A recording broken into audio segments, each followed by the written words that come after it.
Bien, bonjour à tous les quatre. Je suis venu avec un petit peu de lecture et on aura l'occasion de poursuivre le trait que l'on a évoqué déjà toute la matinée sur la révolution des métiers dans la santé, notamment sur les apports de l'intelligence artificielle.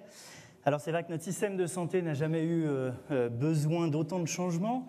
Je crois que d'ailleurs on se le dit à chaque édition de CHAM, mais force est de constater que c'est surtout les ministres qui changent, et peut-être un peu moins les nouveaux métiers, et encore que.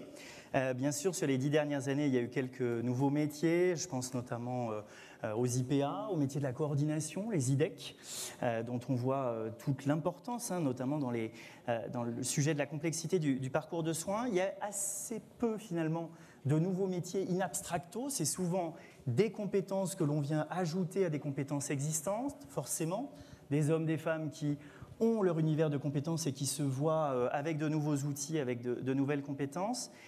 Quand on a préparé ensemble, je faisais le constat qu'il y a eu aussi de l'import de nouveaux métiers qui viennent d'autres secteurs, notamment les ingénieurs en organisation, qui ont donné naissance aux fonctions de DOP. On en reparlera, Monsieur Revel.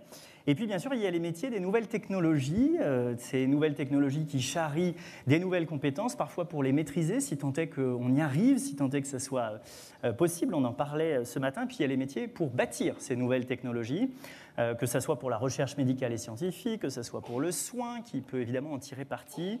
Je pense au métier de prompt engineer. Alors, est-ce que les hôpitaux vont tous se doter de prompt engineer dans les prochaines années? Le MLOps, qui est aussi évidemment, dès qu'on parle d'intelligence artificielle, au cœur de la réflexion. Si tant est qu'on arrive à en profiter avant le dépassement cognitif. Et là, je me tourne vers Laurent Alexandre, qui, je pense, saura nous parler de ça, sans être trop anxiogène, je ne sais pas. Je pense que vous saurez nous alerter sur ce dépassement cognitif et sur les conséquences que ça peut avoir sur les métiers. Mais j'ai envie qu'on aille plus loin, qu'on ne parle pas seulement d'intelligence artificielle, qu'on parle aussi des révolutions technologiques plus larges, celles issues de la biologie, du génie génétique, de Neuralink, de CRISPR-Cas9 et de tous ces potentiels qui, combinés avec l'intelligence artificielle, repoussent significativement les limites, si tant est qu'on ait confiance. Confiance dans la donnée, confiance dans l'outil. Alors, Lise, vous nous direz, à la tête d'un des plus grands phares qui observe et qui anime l'innovation en santé en France, vous pourrez nous partager aussi ce que vous observez et comment vous vous projetez avec votre passé de médecin en santé publique. Mais tout ceci n'a de sens que si on a confiance, comme je le disais tout à l'heure, à la fois dans la donnée qui est utilisée pour entraîner les algorithmes et entraîner les outils qui sont demain, les outils de demain, et puis si on arrive à maîtriser le risque cyber. Karim Lamouri, vous saurez nous en parler et nous expliquer à la fois quelle est la nature de la menace aujourd'hui et jusqu'où il s'agit de le contourner. À titre personnel, moi je sais que mon métier va changer. Il a déjà changé. L'utilisation de l'IA générative, c'est un quotidien. D'ailleurs, je vous invite tous, si vous voulez vraiment saisir les bénéfices, à tester et à faire tous les jours une requête sur un ChatGPT, un Copilot ou autre, parce qu'en fait, on se rend compte et du potentiel et des limites. On dépasse aussi assez vite l'effet wow pour voir ce qu'on peut faire. Évidemment, et je ne suis pas le seul, j'ai été demandé à GPT-o1, qui est quand même la dernière version, quels étaient les nouveaux métiers. Alors, je vous les livre en vrac. Data scientist en santé, spécialiste en intelligence artificielle médicale, technicien en impression 3D médicale. On voit qu'il n'y a pas que l'IA, il y a aussi les autres techniques qui sont intéressantes. La coordination, le spécialiste en cybersécurité médicale, généticien clinique, coach en santé et bien-être. Ah, là, on commence à ouvrir des portes qui sont peut-être plus tellement la santé, mais autre chose. Spécialiste en réalité virtuelle et augmentée. Et oui, les technologies, ce n'est pas seulement l'IA, même si on en a beaucoup parlé. Les IPA. Je ne sais pas si c'est vraiment un nouveau métier ou le défi, c'est plutôt celui du déploiement et de la généralisation, mais on aura l'occasion d'en parler. Ingénieur médical en robotique, spécialiste en épidémiologie numérique, donc la santé publique a quand même une belle place pour ça. Alors évidemment, sur ces propositions, vous vous êtes tous dit « Ah oui, c'est une évidence, j'y avais déjà pensé, j'aurais dit tout pareil », ou alors vous vous êtes dit « Bah non, j'y crois pas », ou alors vous vous êtes dit « Ah oui, c'est vrai, on n'y avait pas pensé et peut-être que ça fait partie des nouveaux métiers qui vont arriver sur les prochaines années. » Alors, je me tourne vers vous, Monsieur Revel, à la tête de la PHP, mais pas que, parce que votre carrière vous a amené à observer l'évolution des métiers sous plein d'angles différents. Et c'est ça qui est intéressant. Question très simple, vous, quels sont les métiers que vous voyez émerger? Alors, quelque part, ChatGPT a tué le match. Je pense que, par définition, il nous a fait une liste qui est tout à fait juste de ce que sont les métiers nouveaux de demain, émergents, puisque certains existent déjà. Et dans toute la liste que vous avez citée, on voit bien que tout ce qui va tourner autour de la data, de l'IA, de la bioinformatique et ensuite de la médecine génétique et personnalisée, là, on voit bien qu'on a quelque chose qui va dessiner vraiment l'avenir de la médecine dans le monde et forcément dans nos grandes structures. Je pense que les autres intervenants de la table ronde en parleront 1000 fois mieux que moi. Moi, j'ai souhaité décaler un tout petit peu et assumer de parler de 3 métiers ou compétences, besoins, qui sont très souvent correspondent à des choses parfaitement connues, mais sur lesquels, moi, j'observe qu'on a des besoins croissants. C'est les métiers, ça a été mentionné, de la coordination, je dirais pourquoi, les métiers de la transformation de nos organisations, et après, le troisième, je ne sais pas si j'aurai le temps de tout développer, du vivre ensemble dans nos organisations. Du vivre ensemble dans nos organisations, de l'humain et de l'équipe. Voilà.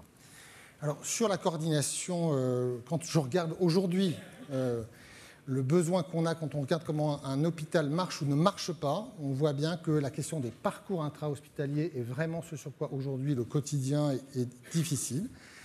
Et donc, au-delà du médecin, du soignant, ce besoin qu'on a d'avoir des professionnels qui assurent des transitions, qui gèrent du capacitaire, qui gèrent des lits et des parcours, est dans toutes nos organisations absolument clé et on en manque. Voilà.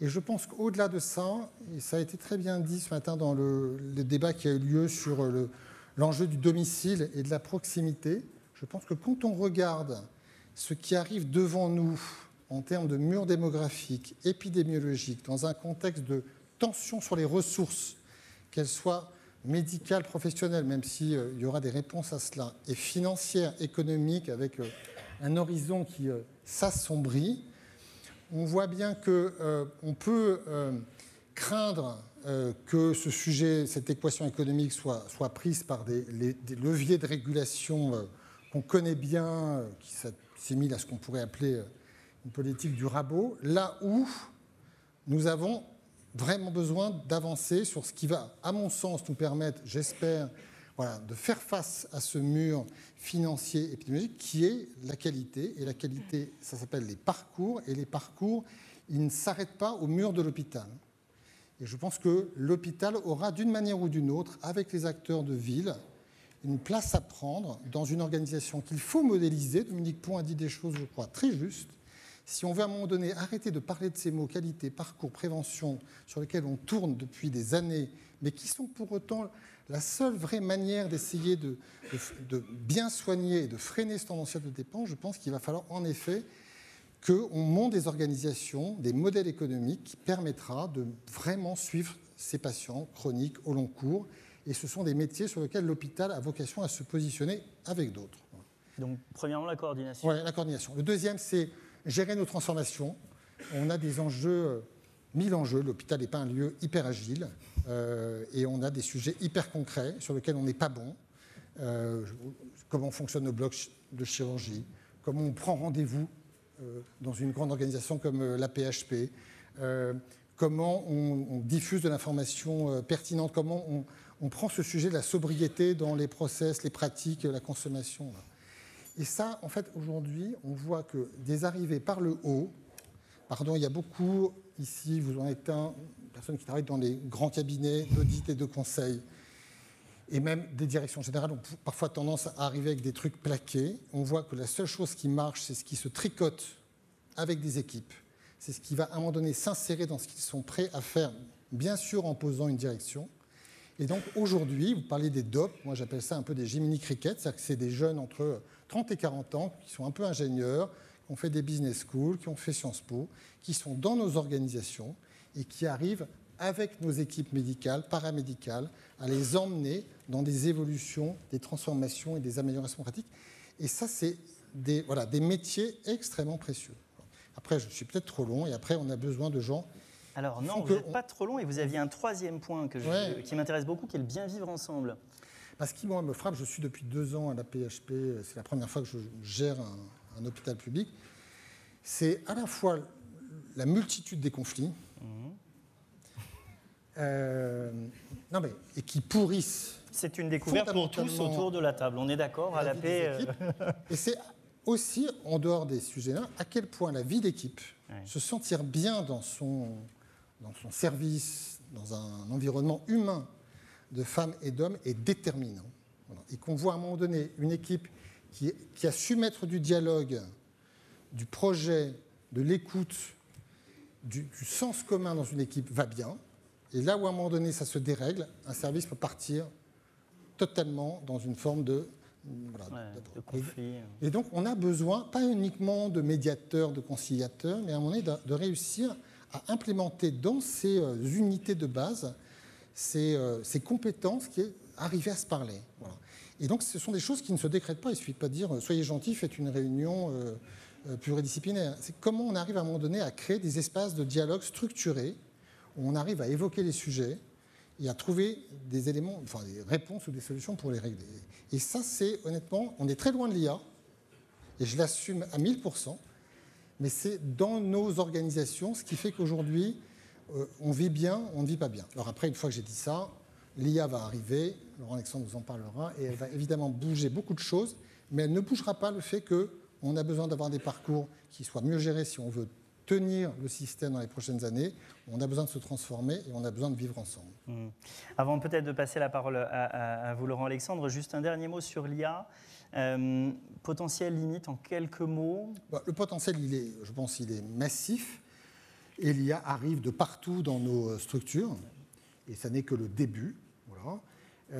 Et donc, on va la laisser arriver. Nous, aujourd'hui, on en a tellement que, quelque part, on est tellement, je dirais, approché par toute une série d'entreprises, de start-up qui nous amènent des solutions que, quelque part, on a beaucoup de tests ou d'expérimentations en cours. Donc, on doit évidemment s'organiser pour rendre cela possible. Et après, je pense qu'il faut qu'on arrive aussi à se fixer quelques priorités sur lesquelles on pense qu'on peut avoir un retour rapide sur investissement.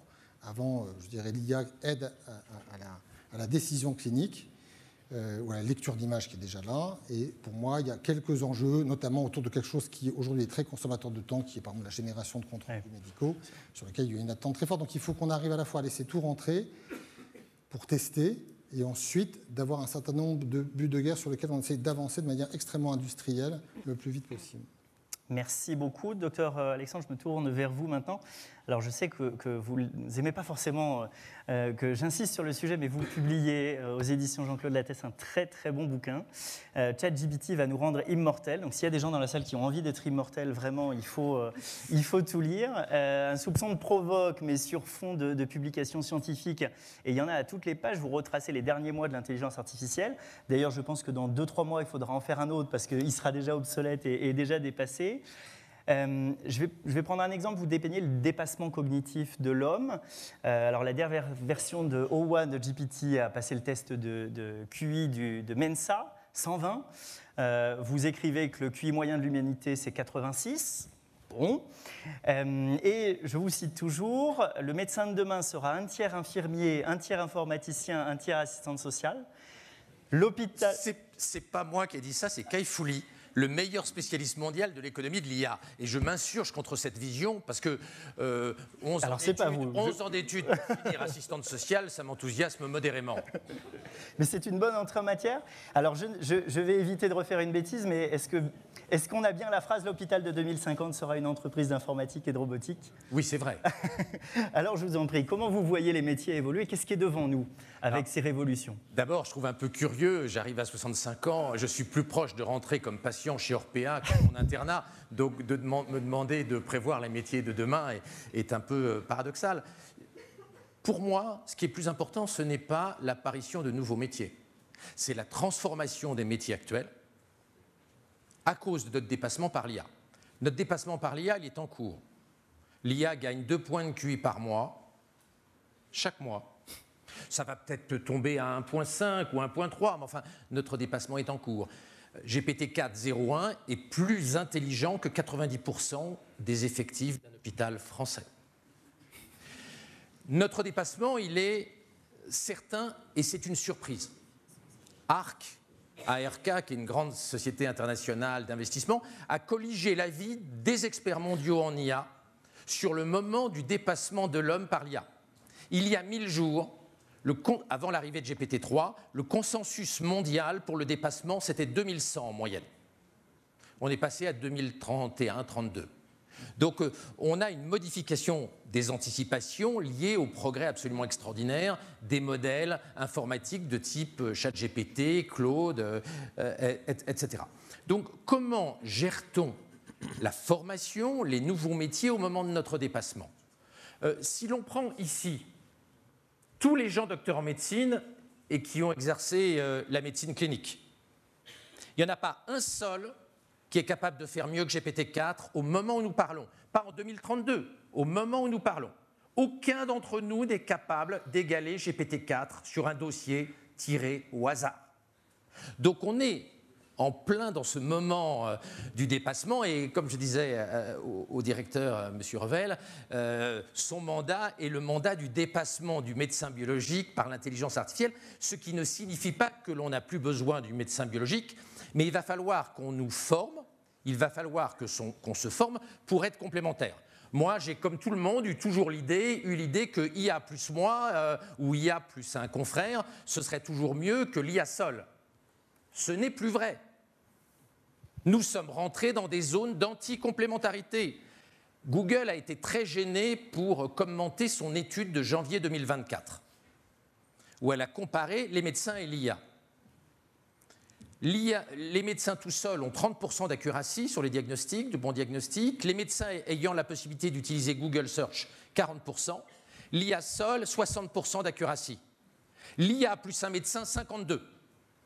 Quand on rajoute à l'IA médicale un docteur en chair et en os, comme la plupart d'entre nous ici, on perd 8% de bons diagnostics. Donc il va bien falloir qu'on se forme, qu'on nous forme, parce que l'idée selon laquelle la société pourrait accepter que moi plus IA, ce soit moins bien que l'IA toute seule, est une idée délirante. Ni les malades, ni les politiques, ni la morale et la déontologie et l'éthique n'autorisent une telle vision. Donc il faut que nous soyons complémentaires. Ça suppose qu'on forme les jeunes.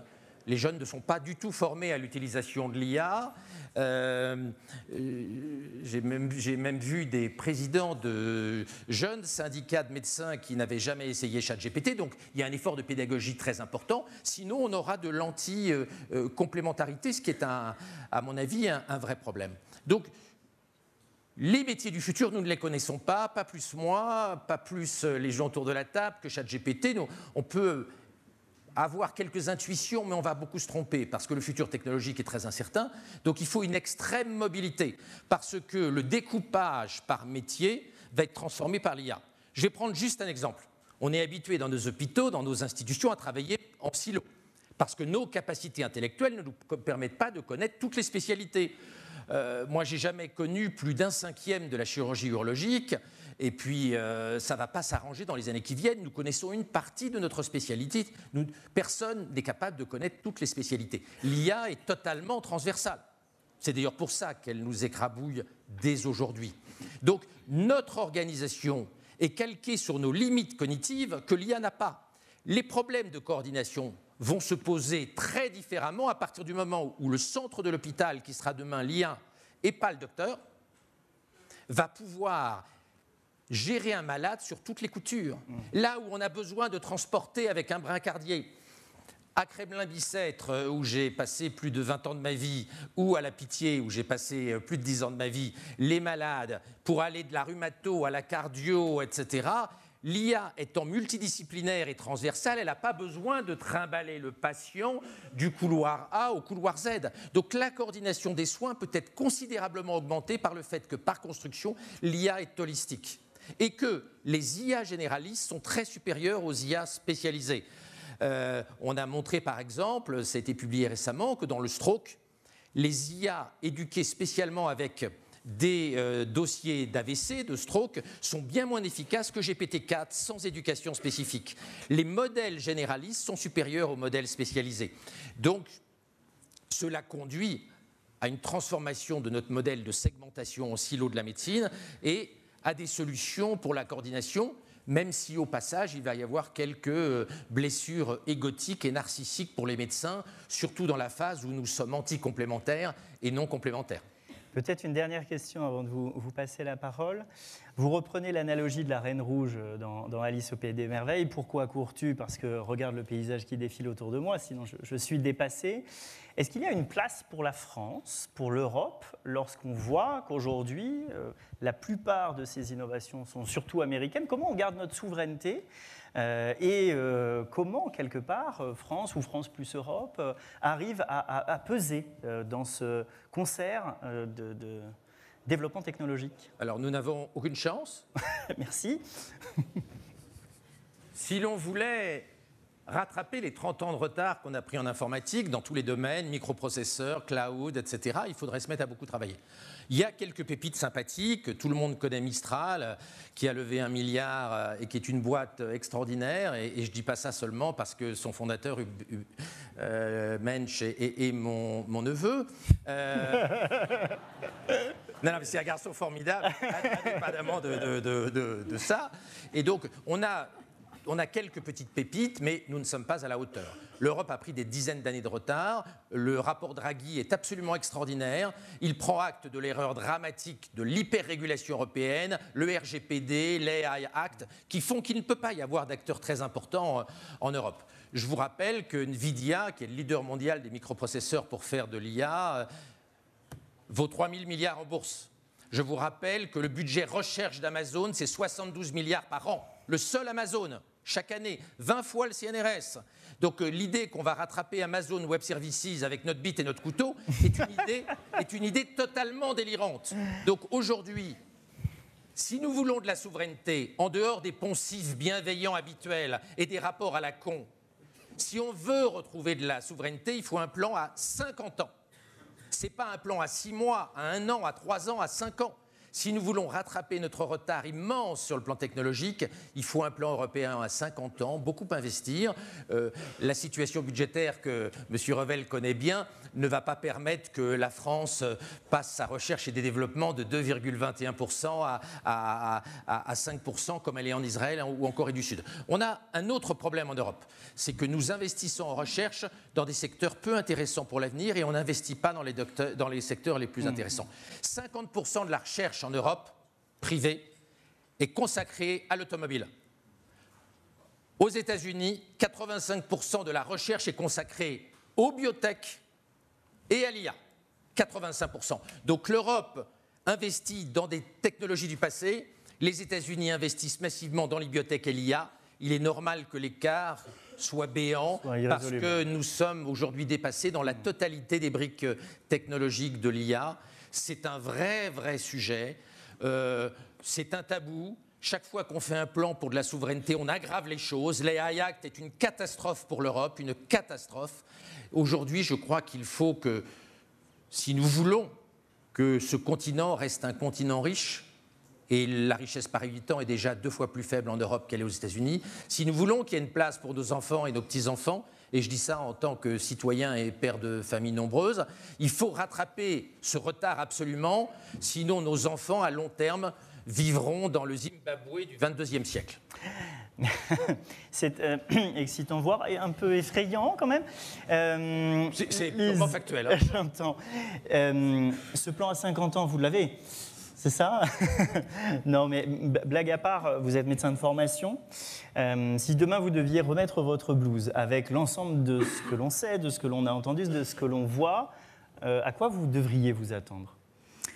Alors, l'exercice n'est pas simple. Je vais essayer de me livrer à la synthèse, effectivement, entre l'émergence de l'intelligence artificielle, les enjeux d'appropriation, notamment par les établissements de santé, et on voit bien qu'il y a des marges et une appropriation qui est nécessaire pour en tirer les bénéfices, et puis effectivement les risques d'une certaine façon, ou en tout cas les grands enjeux en matière d'impact de l'intelligence artificielle. Moi, je suis convaincue, enfin j'ose me risquer une petite touche d'optimisme, je suis convaincue que si les métiers vont évidemment être largement modifiés, c'est aussi pour le bénéfice en priorité des médecins.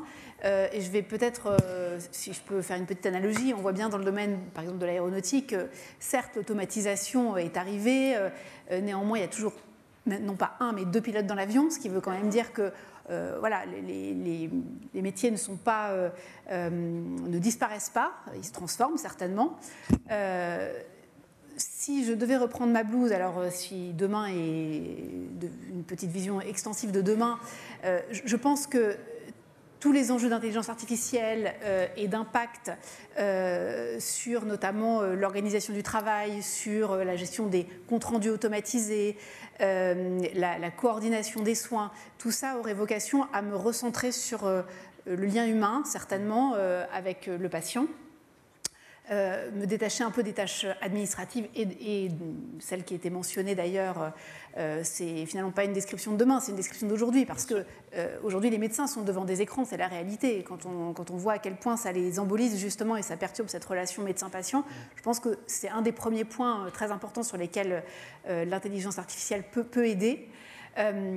Mais également, au-delà de la simple relation médecin-patient, le patient aussi auquel je m'adresserai serait pris en charge de façon totalement différente, puisque l'intelligence artificielle a aussi vocation finalement à permettre des prises en charge beaucoup plus précoces, avec des diagnostics plus affûtés, effectivement, et c'est une très bonne chose. Et très bien si l'intelligence artificielle peut permettre finalement d'avoir ce rôle de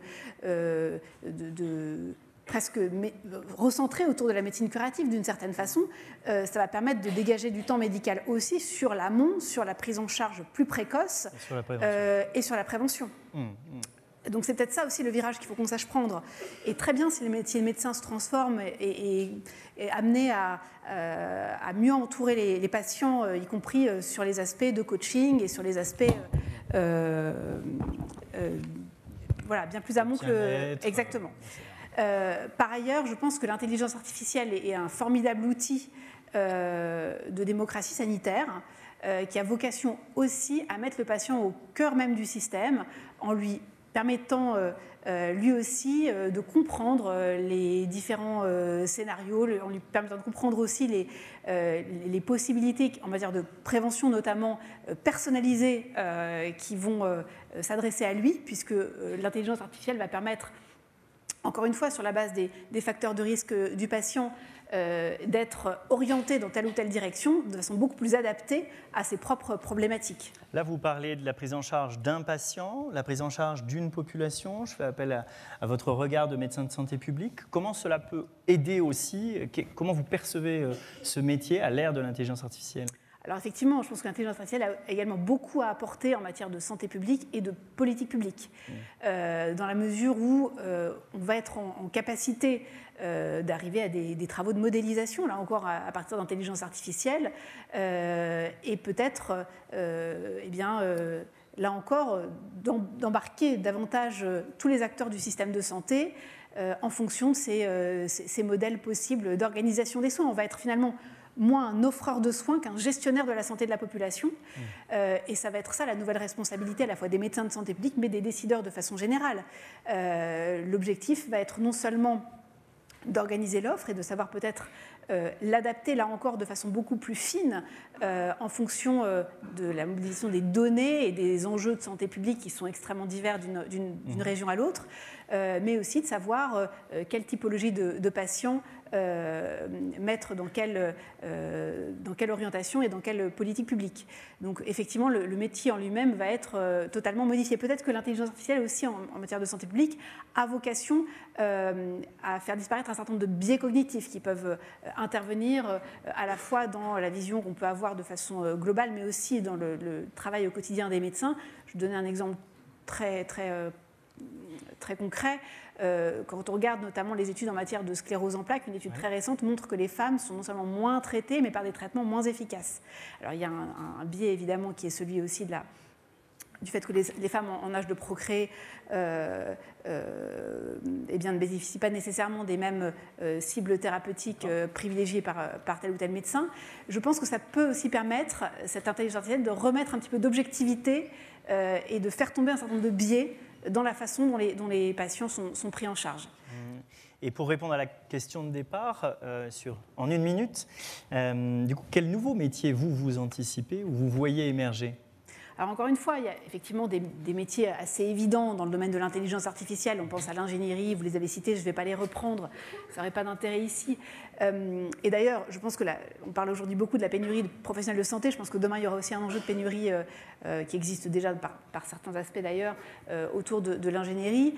Je pense que là aussi, il va falloir faire tomber un certain nombre de barrières entre les formations elles-mêmes, parce qu'aujourd'hui, on a des formations de médecins, on a des formations d'ingénieurs.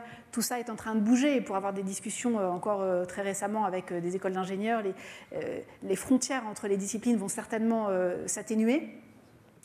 En tout cas, je pense que c'est moins des nouveaux métiers, si ce n'est peut-être des coachs en prévention ou des métiers davantage tournés vers l'humain, ça j'en suis convaincue, que des transformations. Et encore une fois, les problématiques qu'on rencontre aujourd'hui avec l'intelligence artificielle sont des problématiques que l'homme a toujours connues d'une certaine façon. Et c'est une vocation première de l'homme que de s'adapter à ces évolutions technologiques. Enfin, depuis Rabelais, on parle... science sans conscience n'est que ruine de l'âme, je pense que c'est plus vrai que jamais. Avec le nucléaire, on a eu d'autres sujets également. On en a aujourd'hui avec l'intelligence artificielle. Moi, je suis profondément convaincue que c'est aussi notre rôle en tant que, globalement ici, investi dans la sphère publique, que d'être en mesure de mieux accompagner l'arrivée de ces innovations, de permettre d'en dégager tous les bénéfices, en tout cas le plus possible, et surtout de construire notamment cette possibilité et ce socle qui va permettre de diffuser les innovations qui vont vraiment apporter un bénéfice pour le système de santé, avec des garde-fous bien sûr, mais en ayant conscience évidemment également de l'importance de la compétitivité à l'international, mais voilà, d'accompagner, de réguler d'une certaine façon pour permettre, encore une fois, cette transformation des métiers en remettant vraiment le patient au centre pour que les bénéfices soient les plus forts. Ouais. Alors tout ça n'a de sens que si on arrive à avoir confiance et à utiliser correctement les outils. Du coup, je me tourne rapidement vers vous. Quand on s'est appelé, vous avez évoqué le dark web et effectivement derrière un certain nombre de risques cyber qui peuvent arriver à la fois sur la corruption des données, sur l'exposition des données, sur le fait que effectivement les systèmes puissent être attaqués. Est-ce que vous pouvez en un mot nous parler de l'état de la menace cyber aujourd'hui et peut-être aussi évoquer l'échange que vous aviez eu avec l'hôpital d'Annecy, je crois, où vous étiez intervenu dans le cadre d'un retour d'expérience sur une crise, c'est ça ? Oui, tout à fait. Après, c'est un peu le dark web, c'est un peu la conséquence. Mais je dirais que je vais être un peu moins alarmiste et puis parler avec des mots peut-être un peu plus simples, parce que je suis à une table de cadors et de docteurs.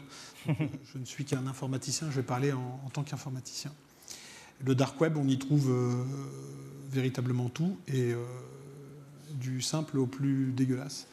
Et c'est vraiment flippant à tel point qu'il va falloir s'initier à aller vérifier que des données qui concernent des données de santé, des données médicales, qui concernent les patients des établissements, que ce soit des cliniques, des hôpitaux, des institutions publiques, ne s'y retrouvent pas et ne soient pas exploitées. Donc pouvoir les dénoncer et faire en sorte qu'on puisse de temps en temps aussi négocier avec les types en face pour leur dire là c'est dangereux, il y a des enfants, vous avez quand même probablement au fond de vous une morale et un petit peu d'éthique et il va falloir supprimer ça, ou alors faire appel aux forces de l'ordre, Europol, Interpol et aussi les autorités locales. Donc il y a un travail de vérification et ça fait partie, pour rester dans le contexte, des métiers de la santé. Ce qu'on a constaté, et ça c'est un autre sujet effectivement avec un ami qui travaille à l'hôpital d'Annecy qui nous a demandé de manière très informelle de l'aide sur la compréhension de ce qui pouvait paralyser un hôpital quand il se prend une cyberattaque. Eh bien, tout simplement, on est tous dépendants de nos smartphones, nos ordinateurs, et c'est très compliqué de fonctionner sans un système d'information qui est paralysé. C'est très compliqué de fonctionner sans, pour ne pas dire pratiquement impossible. Alors nous, on a un petit peu peut-être les plus jeunes arrivés sur Terre, mais on va parler un petit peu comme des vieux bougons. À savoir, il va falloir maîtriser le papier et le stylo, parce que c'est l'arme fatale. Quand on est organisé, qu'on a déjà fait un exercice, je crois que vous savez tous ce que c'est qu'un plan blanc, et ben le plan blanc cyber, il est bien aussi parce qu'il revient aux fondamentaux, aux sources. Et alors moi, j'aurais une vue qui est un petit peu différente du docteur Alexandre, mais je pense que les docteurs et l'humain sont un corps important et qu'ils doivent apprendre à faire sans la technologie. La technologie, c'est bien, mais quand on est trop dépendant, vous passez votre temps à prendre la voiture pour faire les courses, pour aller au boulot, pour aller pratiquement partout, il y a des effets sur votre corps, mais il y a surtout le fait que vous vous rendez complètement dépendant. Complètement dépendant. Faire bien, c'est mieux, effectivement, on veut faire bien, on veut aller vite, on veut soigner plus de monde, on veut accueillir plus de monde, on a aussi peut-être moins de personnel. Mais il y a des réponses à ça. Les robots chinois qui s'en viennent en Europe sont des robots infirmiers, ils s'en viennent, ils sont déjà créés, ils sont sortis des labs, ils sont en expérimentation. Quand ils vont arriver en Europe, on va avoir déjà une réponse à tous ces problèmes d'immigration qualitative, doctoresque. Il faut qu'on se dote d'une force de frappe et d'humains en capacité de faire. Mais des robots vont répondre à ça. Je ne parle même pas d'intelligence artificielle, je parle de robotique. Est-ce qu'on a pris la mesure de ce qui nous arrive en ce moment, à savoir, on a du mal à fonctionner correctement sans rentrer dans la course à l'IA, la course à la technologie, sans rentrer dans ces débats de concurrence par rapport à d'autres pays, qui va faire mieux? Est-ce qu'on sait faire juste bien et simple? On se prend une cyberattaque, on est paralysé. Et là, on parle juste d'une cyberattaque. Donc on veut sécuriser les IA, on veut apprendre à faire de l'IA, et on a du mal déjà à sécuriser son poste de travail ou son téléphone. Enfin, il faut revenir à des fondamentaux. Je fais un autre parallèle. Il y a outre le Zimbabwe, nos amis au Zimbabwe ne vont pas aimer la comparaison, mais je pense que le triptyque, par contre, c'est très intéressant, et vous avez bien fait de le rappeler, messieurs. Le 3 tiers. Le tiers d'informaticiens, le tiers de médecins, le tiers d'assistantes sociales. Bon, moi, je pense que dans les nouveaux métiers, pour le coup, je ne dénigrerai pas l'assistante sociale parce que je pense qu'elle a un rôle fondamental et je leur rends hommage à tous les docteurs. Moi, je pense que je confierai ma vie à des gens, à des humains et pas à des machines. Et là, c'est un humain qui parle et un humain qui est rompu à l'exercice de discuter avec des machines tous les jours. Ça, c'est mon métier. Et je peux vous garantir qu'une machine, elle est compromettable. Une machine, elle n'a aucune empathie. Elle va la feindre. Oui, elle va la feindre. Je pense que vous avez un complément à ajouter. On était dans le calcul. Aujourd'hui, avec la 401, effectivement, on est dans un modèle de raisonnement. Les machines sont capables de raisonner. Il n'y a pas une machine qui va me dire « je t'aime, je ne peux pas me passer de toi » ou « je ferai tout pour te sauver parce que je ne peux pas décrire ce que je ressens pour toi ». Le jour où une machine fait ça, on en discute. Moi, je m'en fous de devenir immortel. Franchement, j'en ai strictement rien à foutre. Ce qui m'intéresse, c'est de vivre dignement, sereinement, avec des humains, grâce à l'aide de la technologie. C'est un plus. Ça va améliorer. Mes parents, c'est deux analphabètes marocains qui sont arrivés dans les années 60, agriculteurs, les pieds dans la boue à Nanterre, dans la bidonville. Et ils ont une tripotée de bambins, 5 gosses, qui ont appris à vivre avec les humains en France. Donc moi, je suis franco-marocain et je peux vous garantir que ce qui va nous lier, ce qui va nous sauver, c'est beaucoup plus nos interactions humaines que nos interactions avec les machines. Alors après, on peut me raconter ce qu'on veut, IA, pas IA. Moi, je n'ai pas besoin de l'IA, je suis informaticien, je bosse toute la journée avec des machines, des clusters, des serveurs, avec des Russes, des Chinois, des Américains, des Israéliens, des Marocains. Je bosse avec le monde entier. Je peux vous garantir que ce qui va nous sauver, c'est notre capacité à échanger des informations, à les comprendre, à se comprendre déjà entre humains, et ensuite on essaiera de faire ça avec des machines. Mais si entre humains déjà on a du mal à se comprendre, se réfugier dans des scénarios où votre gamine va avoir 400 ans, vous 600 ans, ah super, on est immortel, et après. Bon. Monsieur Revel, un petit mot de conclusion avec tout ça.